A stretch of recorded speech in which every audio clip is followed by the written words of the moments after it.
All right, yeah, good timing. We are studying prayers of Jesus, prayers that he offered, and we have go right there. No problem. And we will not cover everything I was planning on covering tonight. We can't do it, but we will cover a little bit of it. Look, first of all, in Luke 22, we're going to look at two passages that, yes, say the same thing, but yet just a little variation on the text. Luke 22. No, I'm probably going to finish good before that. But anyway, Luke 22, beginning in verse 39. This is Jesus' prayer in the Garden of Gethsemane. There is great similarity now, and it's found in Matthew, Mark, and Luke, not found in John. There's great similarity between Mark and the other two. So we're just going to read two. We're going to read Luke's rendition of it, and then we're going to read Matthew's account of it. And like I say, we won't cover everything, but a couple of things. Be mindful of when the time is. It's Thursday night / Friday morning. Jesus, of course, is going to be crucified on Friday. So we're talking about in the wee hours, the early morning hours of Friday morning. It is the Mount of Olives. Mount of Olives is about a half mile outside of Jerusalem. So it's very close, referred to as a garden. That would be, in our terminology, a misnomer. Why? Because we think of a garden, we think of our garden. We think of our flower gardens or our vegetable gardens, and we think how nicely manicured they are. But gardens, the garden here that is the Garden of Gethsemane would be more of a well, you could say trees more than anything, because Gethsemane is literally means olive press, olive trees with presence, and so more of a place, an area just to go into that was different. Have some shade, also, of course, maybe some grasses in them, but just sort of we call it, that's a mess right there, but they would call it a garden. And Jesus goes in the Garden of Gethsemane. And he comes out, and notice what it says. This is Luke 22, beginning verse 39. Coming out, he went to the Mount of Olives, as he was accustomed, and his disciples also followed him. And when he came to the place, he said to them, pray that you may not enter into temptation. And he was withdrawn from them about a stone's throw, and he knelt down and prayed, saying, Father, if it is your will, take this cup away from me. Nevertheless, not my will, but yours be done. Then an angel appeared to him from heaven, strengthening him, and being in agony, he prayed more earnestly. Then his sweat became like great drops of blood falling down to the ground. When he arose from prayer and had come to his disciples, he found them sleeping from sorrow. Then he said to them, why do you sleep? Rise and pray, lest you enter into temptation. It's not that Luke is so different than Matthew from the standpoint we're going to see a difference, but remember that basically they both have the same thing. There are some interesting things that I think that we find in this text, in Luke's account, before we go over into Matthew's account. And that is that, of course, he had disciples, had Peter, James, and John, that he took a little further on into the garden. We'll see that. But notice that when he had gotten away from them, but not very far, stone's throw. How far can you throw a stone? Not very far. A stone's throw. They had gotten that far from each other. And Jesus knelt down and prayed. Here's what he prayed. Father, if it is your will, take this cup away from me. Nevertheless, not my will, but yours be done. It's a prayer that Jesus offers, and if you think about it, it is a prayer of submission. We often look at this prayer a little bit differently, but it is a prayer submitting to the will of God. The most notable thing about it is that it's a prayer submitting to the will of God with the answer being what?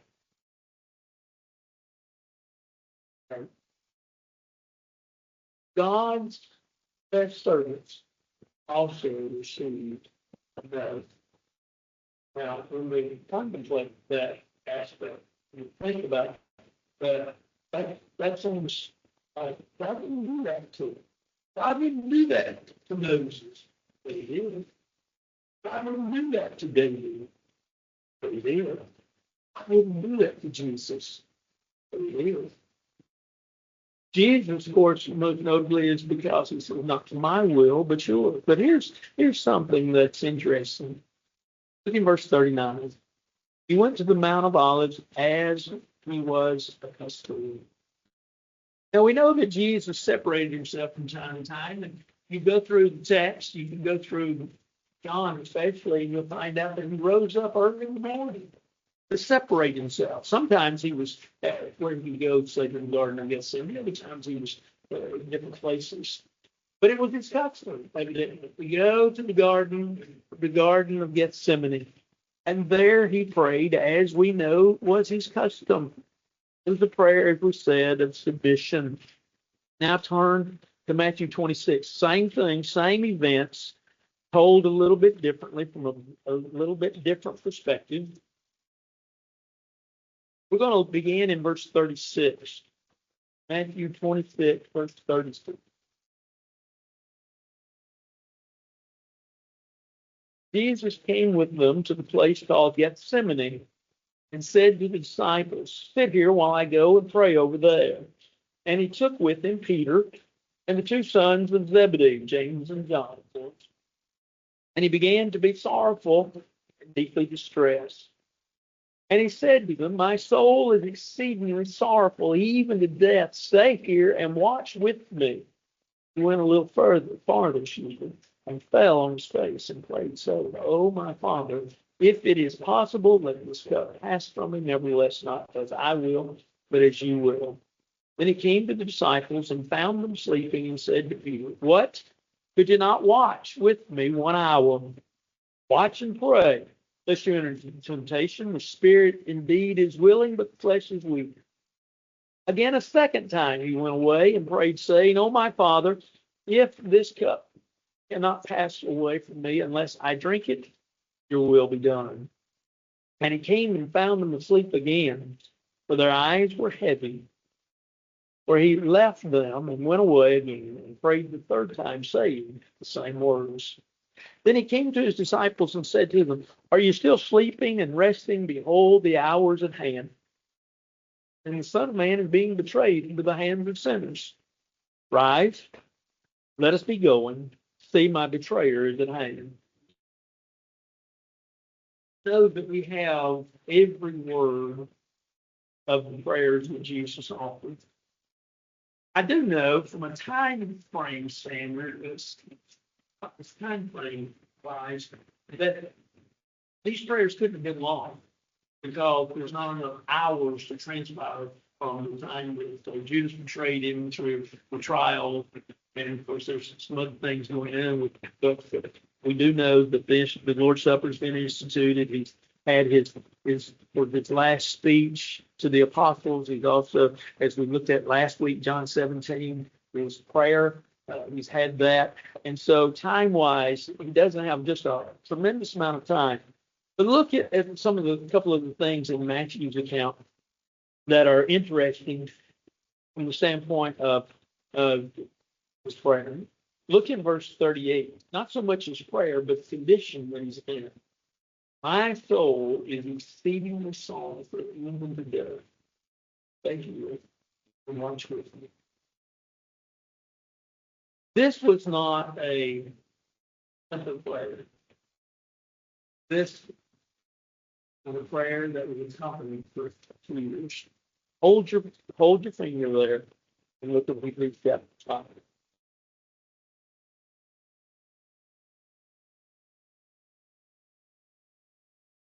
Hebrews chapter 5. I want us to see something. Verse 7. As I'll just ask you to trust me with regards to context. Context, he's talking about Jesus.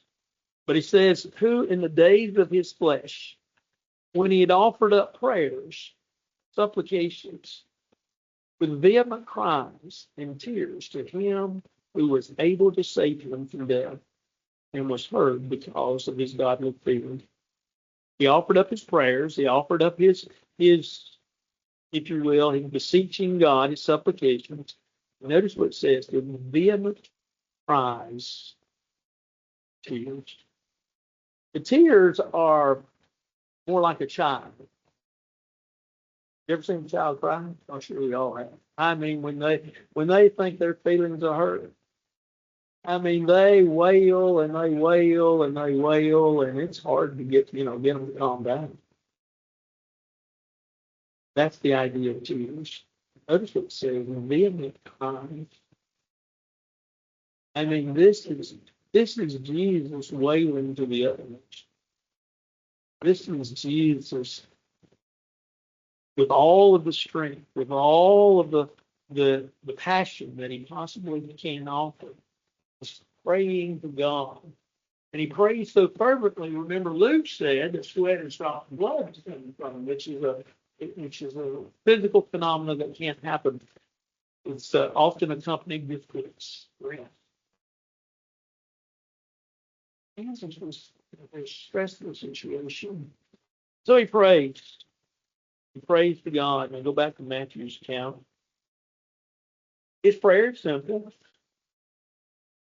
If it's possible, let this cup pass from him. The cup of suffering, let it pass from him. Nevertheless, not as I will, but as you will. Once again, same thing as what Luke 41st. Prayer of submission. Now, I want you to stop and think about that for a minute. We're going to go back over some of these things next week. Really have more time and hopefully be most helpful. It's kind of hard to think. I know when you're told, but hard it is for me.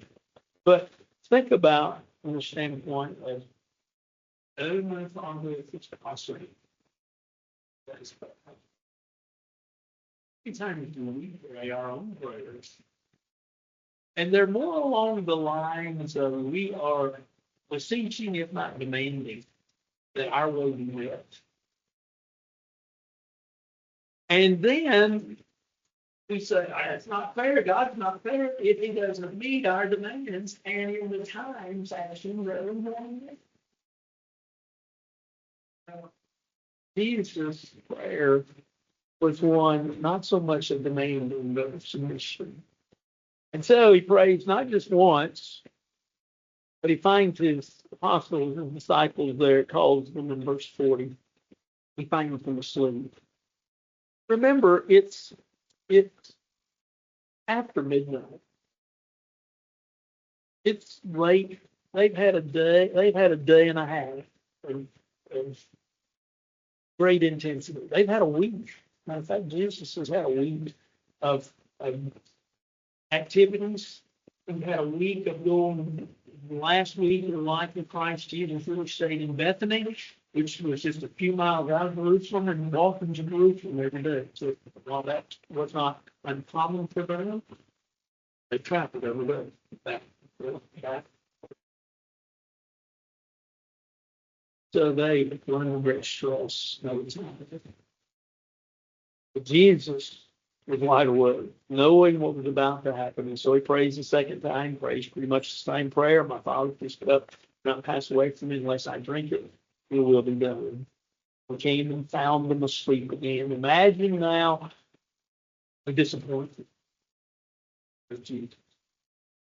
Disappointment of Jesus and the fact that his disciples that he loved dearly do not see the importance of what he sees and what he knows about expectation of life. Yet, they find them asleep. He left them. He didn't wake them. He seemingly left them, as Matthew's account would say.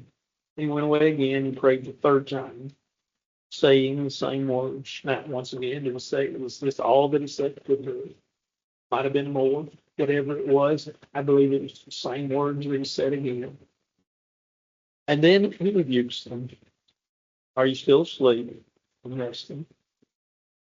The hour's at hand. It's time. Some man is being betrayed into the hands of sinners. Rise, let us be going. See my betrayer who's in the hands of God. They've gone through a lot.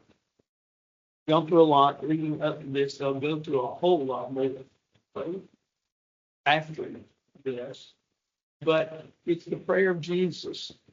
It's interesting because, like I say, there's a lot of things. And I think there's 7 or 8 things, points that I want to make out of this that hopefully will help us in our prayer life. But this is probably enough tonight, considering the condition of the building. But think about this year, prayer and hang on for it. I read the video that also on really fascinating prayer, and he was talking about a illustration of a man from the fourth century. I think he was 80, or just 70.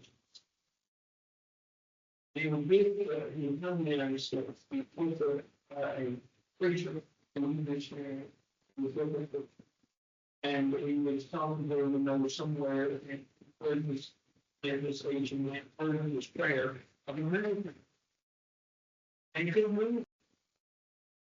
So he asked the preachers of his house, where it was going. I believe that's not the way we preach. He was approached to God with son or father. And God, what he said, my father. The approach was that of a son, living his son, not my will, and because they were on the wrong, so that anything that I'm saying. There's a very class to be released. Our most kind and gracious and loving Heavenly Father, we're thankful for this day. Thankful for the opportunity that we have to study your word. Thankful for your word, for what it means to us. An opportunity that are ours to gather together, to be strengthened by one another's fellowship, to be encouraged and uplifted, to find things in the text that help us to look at ourselves and to examine ourselves in our own prayer life. So we ask that you be with us, that you watch over us, bless us and keep us. Be with those that we mentioned earlier that were sick and those that have recently gone through difficulties. We ask that you be with us, that we may be better individuals, better Christians, that we may serve you the very best of our ability. We ask that you watch over us, bless us, and hold us with you, hold you with us, in our great Christ in the name.